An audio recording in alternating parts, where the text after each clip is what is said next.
He began with nothing. Abandoned, hunted, left to survive. Then he united the Mongols and brought empires to their knees. His armies changed the world forever.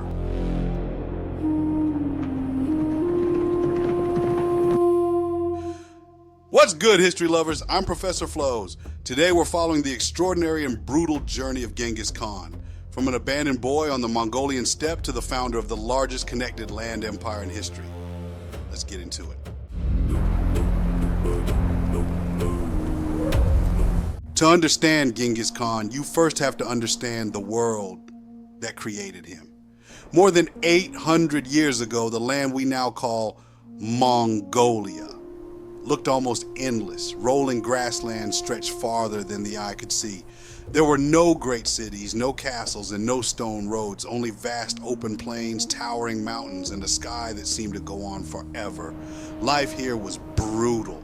Winters could freeze entire rivers, summers brought heat, drought, and violent storms.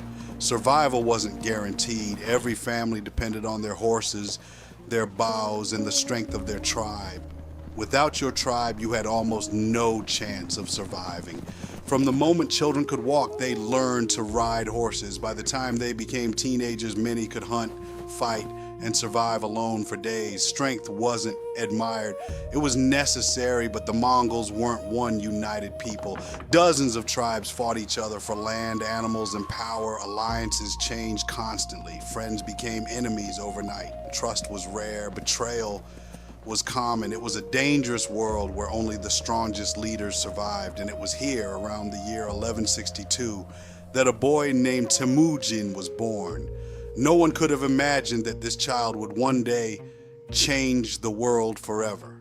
His father, Yasugi, was a respected tribal leader. He hoped his son would grow up to unite their family and strengthen their tribe. Like every Mongol boy, Temujin learned to ride almost before he could properly run. He practiced with the bow, followed hunting parties, and listened carefully whenever the elders spoke about leadership, war, and loyalty. Everything seemed to be going according to tradition until one journey changed everything. When Temujin was only 9 years old, his father traveled to arrange his son's future marriage. On the journey home, Yasugi accepted food from a group of Tatars, old enemies of his tribe. They recognized him, pretended to welcome him, and secretly poisoned his food. He managed to return home, but only barely. Days later, he died. For Temujin, it wasn't only the loss of a father, it was the loss of everything. Without a strong leader, their own tribe abandoned the family. One by one, the warriors packed their horses, their animals, their supplies, and rode away, leaving Temujin, his mother, his brothers, and his sisters completely alone on the endless steppe. No protection, no tribe, almost no food, only survival. The family hunted small animals, collected wild roots, and caught fish whenever they could. Some days, they ate almost nothing. Every sunrise became another fight to stay alive. Hunger changed people. One day, an argument broke out between Temujin and his older half-brother Bektar over food and authority. Temujin believed Bektar was taking what little the family had left. The conflict grew until there was no turning back. Together with his younger brother, Temujin ambushed Bektar and killed him. It was a shocking moment, not just because of the violence, but because it revealed something about the boy himself. When Temujin believed survival was at stake, he was willing to make impossible decisions. Most children would have been broken by a life like this. But every hardship, every betrayal, every freezing winter was shaping the leader he would become. The abandoned boy on the Mongolian steppe was about to begin one of the greatest journeys in human history. But before Temujin could conquer the world, he first had to win back his own freedom.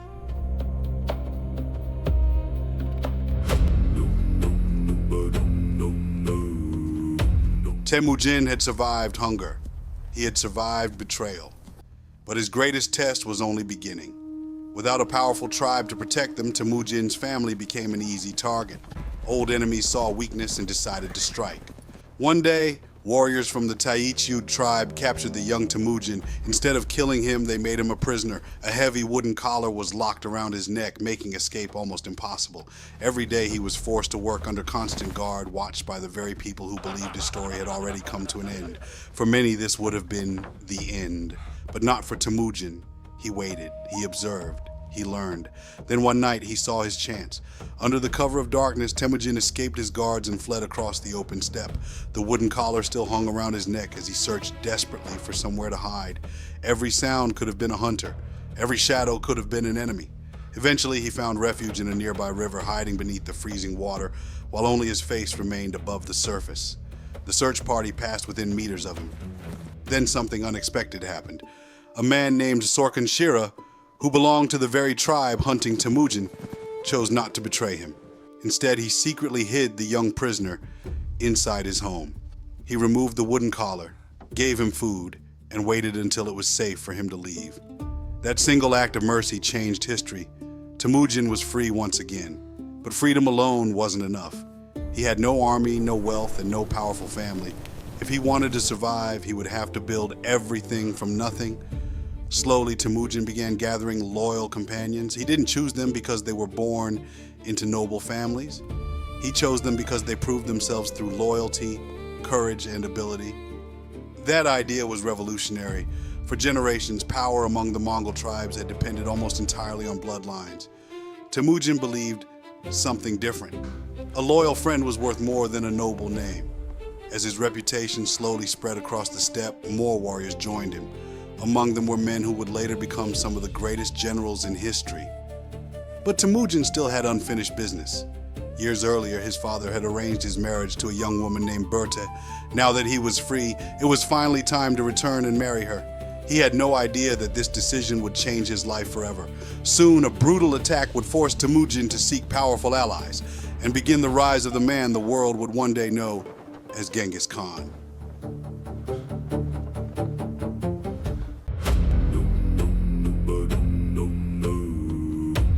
Temujin had finally begun rebuilding his life.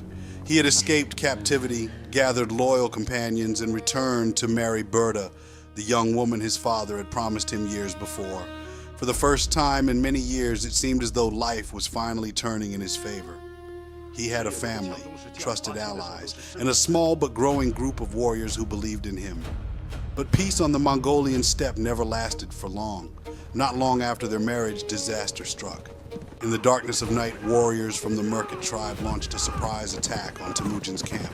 Horses thundered across the grasslands as arrows filled the sky. Families fled in every direction while tents were set ablaze. When the attack was over, Berta was gone. She had been kidnapped by the Merkit. For Temujin, this was more than the loss of his wife. It was a direct attack on his honor, his future, and everything he had worked so hard to rebuild. He knew there was no chance of rescuing her alone, so he turned to two powerful men. The first was Togrul, ruler of the Karite tribe, and a longtime ally of Temujin's father. The second was Jamuka, Temujin's childhood friend and blood brother, a man who had once sworn eternal loyalty beside him. Together they assembled a powerful army and rode across the Mongolian steppe in search of the Merkit. The attack came without warning. Caught completely by surprise, the Merkit warriors struggled to organize a defense. Temujin's forces overwhelmed the camp, and after a fierce battle, Berta was finally rescued. It was Temujin's first great military victory. News of the victory spread rapidly across the steppe. Warriors from many different tribes began joining Temujin, but unlike other tribal leaders, he didn't reward men because of their noble birth. He rewarded loyalty, courage, discipline, and ability. It was a revolutionary idea. Slowly, his influence grew stronger than ever before. But as Temujin's power increased, his friendship with Jamuka began to fall apart. The two men no longer shared the same vision for Mongolia. Jamuka believed only the old noble families had the right to rule. Temujin believed that every warrior, regardless of his birth, should have the opportunity to earn greatness through loyalty and skill. Their disagreement eventually became impossible to ignore. The Mongolian steppes split into two rival camps. Former friends became enemies. Entire tribes were forced to choose a side. What followed was years of bitter conflict. Battle after battle, Temujin proved himself to be a brilliant commander. His armies moved faster, fought with greater discipline, and communicated more effectively than any force the steppe had seen before. Instead of relying on tradition, he rewarded talent, promoted capable commanders, and demanded absolute loyalty from every warrior. Slowly, Jamuka's alliance began to collapse. Many of his own followers abandoned him and joined Temujin, believing his vision offered a stronger future for the Mongol people. Eventually, Jamuka was captured and brought before his former blood brother. Many expected Temujin to take revenge. Instead, according to historical sources, he offered Jamuka the chance to stand beside him once more. Jamuka refused. He is said to have asked for an honorable death without the spilling of blood, a request that Temujin respected. With the fall of his greatest rival, nothing remained to stop him. In the year 1206, tribal leaders from across the Mongolian steppe gathered for a great assembly known as the Kurultai. There, they declared Temujin the supreme ruler of all the Mongol tribes. From that day forward, he would no longer be known as Temujin. He was given a new title, Genghis Khan. For the first time in history, the Mongol tribes stood united under a single leader. The endless wars between rival clans had come to an end. But Genghis Khan's ambition stretched far beyond the grasslands of Mongolia. Beyond the mountains lay kingdoms richer than anything the Mongols had ever seen. Powerful empires believed the nomads of the steppe posed no real threat.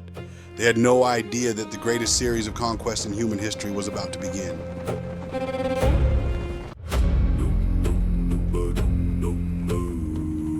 Genghis Khan had united the Mongol tribes, but uniting Mongolia was only the beginning. For generations, the people of the steppe had fought one another for land, livestock, and survival. Now, for the first time, their strength was directed toward a common enemy. Beyond Mongolia's borders stood wealthy kingdoms, enormous cities, and powerful empires that believed the nomads of the steppe posed no serious threat. They were about to discover how wrong they were. Before beginning his conquest, Genghis Khan transformed his warriors into one of the most disciplined armies the world had ever seen. Soldiers were organized into units of 10, 100, 1,000, and 10,000 men. Commanders were selected for their ability and loyalty rather than noble birth. Every warrior was expected to obey orders without hesitation, and abandoning fellow soldiers in battle could be punished severely. The Mongols carried little equipment and traveled with several horses each, allowing them to cover enormous distances without exhausting their animals. They communicated using flags, horns, smoke signals, and mounted messengers. Scouts rode far ahead of the main army, collecting information about roads, rivers, cities, and enemy forces. By the time their opponents realized an invasion had begun, the Mongols often already understood the battlefield better than the people defending it. Their greatest weapon was speed. The Mongols could appear where no army was expected, attack from several directions, and disappear before their enemies could respond. They frequently pretended to retreat, encouraging opposing soldiers to break formation and chase them. Once the enemy had been drawn into the open, hidden Mongol forces would surround and destroy them. Genghis Khan first turned toward the kingdom of Western Xia, also known as Xia, which controlled important trade routes south of Mongolia. The Mongols had little experience attacking fortified cities, but they quickly learned. They captured enemy engineers, adopted siege weapons, and forced conquered specialists to serve in future campaigns. After repeated invasions, the ruler of Western Xia submitted and agreed to provide soldiers and tribute. The victory gave Genghis Khan confidence to challenge a much greater power, the Jin dynasty of northern China. The Jin ruled millions of people and possessed fortified cities, professional armies, and resources far beyond anything available to the Mongols. Its leaders saw Genghis Khan as the ruler of poor barbarians and expected his army to collapse against their defenses. Instead, Mongol horsemen crossed the Great Wall by capturing strategically important passes and defeating the armies sent against them. They divided into several forces, spreading confusion across northern China. Towns were isolated, supply lines were destroyed, and terrified refugees carried stories of the Mongols from one city to the next. In 1215, the Mongols captured Zhongdu, the Jin capital located where Beijing stands today. The city was looted and devastated, yet the Jin dynasty survived farther south, and its final destruction would come only after Genghis Khan's death. For the moment, he turned his attention west. Beyond Central Asia stood the Khwarezmian Empire, a wealthy state stretching across much of modern-day Iran, Uzbekistan, Turkmenistan, and Afghanistan. Genghis Khan initially appeared to want trade rather than war. He sent a caravan of merchants carrying valuable goods into Khwarezmian territory, but when the caravan reached the city of Otrar, its governor accused the merchants of being spies. The caravan was seized and most of its members were killed. Genghis Khan attempted to resolve the crisis without an invasion. He sent envoys to Shah Muhammad II, demanding that the governor responsible for the attack be handed over. The Shah refused. One envoy was killed while the others were humiliated and sent back to Mongolia. To Genghis Khan, the murder of an ambassador was unforgivable. In 1219, he gathered his armies and rode west. The Shah expected the Mongols to attack along the most obvious routes and spread his forces among the empire's fortified cities. But Genghis Khan crossed the Kizilkum Desert, approaching from a direction considered nearly impossible for a large army. The Mongols suddenly appeared near Bukhara, deep inside enemy territory. The city fell, and Genghis Khan reportedly entered its great mosque, where he declared that the people were being punished for the failures of their rulers. From Bukhara, the Mongols advanced toward Samarkand, one of the wealthiest and most heavily defended cities in Central Asia. Despite its strong walls and large garrison, Samarkand was isolated and captured. City after city fell. Those that surrendered could sometimes be spared, although they were forced to provide soldiers, workers, and supplies. Those that resisted often faced destruction. The Mongols used terror deliberately. Stories of massacres traveled ahead of the army, convincing other cities that resistance was hopeless. Their conquest brought unimaginable suffering, but fear also allowed them to capture territory faster than military force alone ever could. Shah Muhammad fled westward, pursued across his collapsing empire until he died in exile on an island in the Caspian Sea.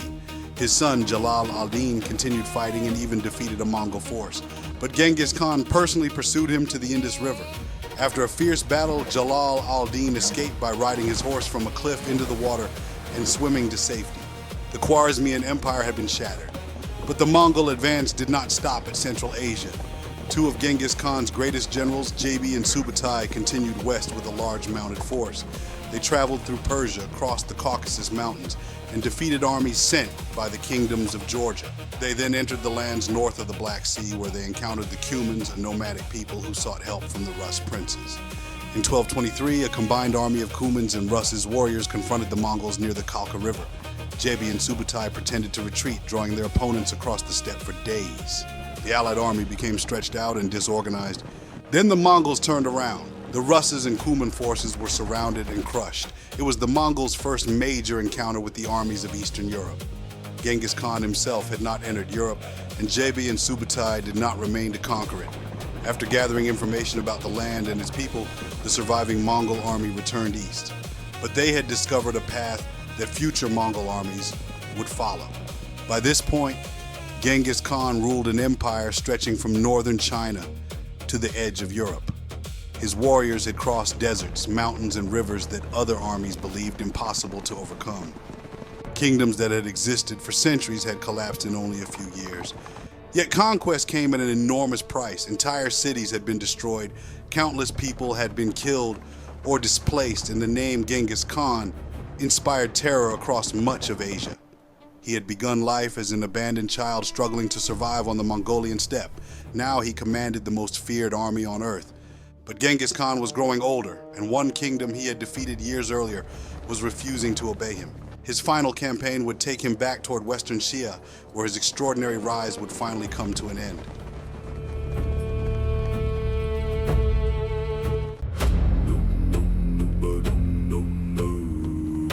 By 1227, Genghis Khan had transformed the scattered tribes of Mongolia into the most feared military power on earth.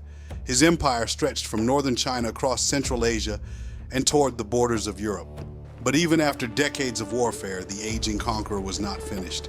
The kingdom of Western Xia had once submitted to Mongol authority, but its ruler later refused to provide soldiers for the invasion of the Khwarezmian Empire. To Genghis Khan, this was an act of betrayal that could not remain unanswered. After returning from the west, he prepared one final campaign. The Mongols invaded Western Xia in 1226, capturing cities and defeating the armies sent against them. The campaign was devastating. As Mongol forces closed in on the capital, Genghis Khan became seriously ill. What happened to him remains one of history's greatest mysteries. Some accounts suggest that he fell from his horse and suffered a fatal injury. Others claim that he died from disease or wounds received during battle. More dramatic legends appeared centuries later, but none can be confirmed. Whatever the cause, Genghis Khan died in August 1227 at approximately 65 years old. Even his death was kept secret. The Mongols feared that news of his condition might encourage Western Xia to continue resisting. His commanders carried out the campaign and forced the kingdom to surrender before publicly announcing that the Great Khan was dead. According to tradition, his body was returned to Mongolia and buried somewhere near Burkhan Khaldun, the sacred mountain connected to his early life. The exact location of his grave has never been discovered. Legends claim that the soldiers accompanying the funeral procession killed anyone who saw them pass, and that horses were driven across the burial site to hide every trace of it. Some stories even describe a river being redirected over the grave. These tales are impossible to verify, but they helped create one of the greatest unsolved mysteries in history. Genghis Khan was gone, but the empire he created continued to expand. Before his death, he had arranged for his sons and descendants to govern different territories. His third son, Ogedei, was chosen to become the next great Khan. Under Ogedei, the Mongols completed the destruction of the Jin dynasty and pushed deeper into Persia, Korea, and Europe. The path first explored by Jebei and Subutai was now followed by an enormous invasion force, commanded by Genghis Khan's grandson Batu and the veteran general Subutai. Mongol armies defeated forces in Poland and Hungary, destroyed major cities, and reached deep into Central Europe. Only the death of Ogedei in 1241 and the political struggle over the succession helped bring the campaign to an end. Other descendants continued the expansion in different directions. Hulagu Khan conquered much of the Middle East and captured Baghdad in 1258, bringing the Abbasid Caliphate's rule there to an end. Kublai Khan completed the conquest of China, founded the Yuan dynasty, and ruled as emperor. At its height, the Mongol Empire became the largest connected land empire in recorded history. It stretched from the Pacific Ocean to Eastern Europe, covering much of Asia and connecting civilizations that had previously seemed impossibly distant from one another. The consequences were enormous. Mongol conquest destroyed cities, displaced entire populations, and caused the deaths of millions. Their campaigns used terror as a weapon, and regions that resisted could face devastating punishment. For many of the people who encountered them, the Mongols represented destruction on a scale never seen before. Yet the empire also created new connections across Eurasia. Once the major conquest slowed, Mongol rulers protected trade routes and allowed merchants, diplomats, craftsmen, and travelers to move across vast distances. Goods, technologies, scientific knowledge, and ideas traveled between East and West more rapidly than before. This period of relative security became known as the Pax Mongolica. Genghis Khan also changed the society from which he came. He weakened the power of old tribal aristocracies and promoted men according to loyalty and ability. He introduced laws that applied across the empire, protected diplomatic envoys, encouraged trade, and generally allowed conquered peoples to practice their religions. But these achievements can never be separated from the violence that made them possible. To some, Genghis Khan is remembered as a brilliant leader who united Mongolia and built an empire from nothing. To others, he remains a ruthless conqueror responsible for unimaginable suffering. Both images belong to the same man. His empire would eventually divide into separate khanats, and those states would slowly weaken or disappear. But the world they left behind had been permanently changed.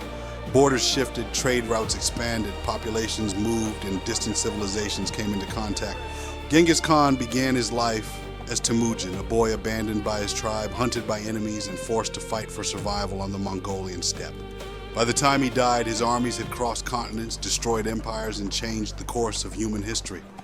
The abandoned boy had become the ruler who conquered the world.